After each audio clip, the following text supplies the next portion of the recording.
પાનોલી જીઆઈડીસીમાં જળ પ્રદૂષણનું મોટું પાપ સામે આવ્યું છે. નોટિફાઈડની પ્રદૂષિત પાણી લઈ જતી લાઇનમાં ભંગાણ થતાં 2 દિવસથી ખાડીમાં કેમિકલયુક્ત ઝેરી પાણી વહી રહ્યું છે. વિવિધ મોનિટરિંગ ટીમ ઘોર નિંદ્રામાં જોવા મળી રહી છે. હજારો લીટર ઔદ્યોગિક એન્ફ્લુએન્ટ જમીન પર ફરી વળ્યા બાદ ખાડીમાં ભળ્યું છે, જેને લઈ જળચર સૃષ્ટિના અસ્તિત્વ સામે ખતરો ઊભો થયો છે.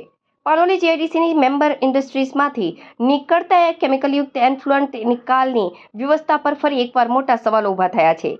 પાનોલી જીઆઈડીસી ઉદ્યોગોનું એન્ફ્લુએન્ટ વહન કરીને નંદાકલી ટેક કંપની તરફ જતી અંડરગ્રાઉન્ડ લાઇનમાં મોટું લીકેજ સર્જાયું હોવાની ચોંકાવનારી ઘટના સામે આવી છે. છેલ્લા 2 દિવસથી લાઇન તૂટી હોવા છતાં તંત્ર હજુ સુધી કુંભકર્ણ નિંદ્રામાં હોય તેમ લાગી રહ્યું છે. સૂત્રો પાસેથી મળતી માહિતી અનુસાર આ અંડરગ્રાઉન્ડ લાઇનમાં છેલ્લા 1 થી 2 દિવસથી સતત લીકેજ ચાલુ છે. લીકેજ એટલું ગંભીર છે કે પાણીની અંદરથી ભારે દબાણ સાથે એમ્ફ્લુઅન્ટના ઉભરા બહાર નીકળી રહ્યા છે. આ દૂષિત પાણી આજુબાજુની જમીન પર ફરી વળ્યા બાદ હવે સીધું સ્થાનિક ખાડીમાં ભળી રહ્યું છે.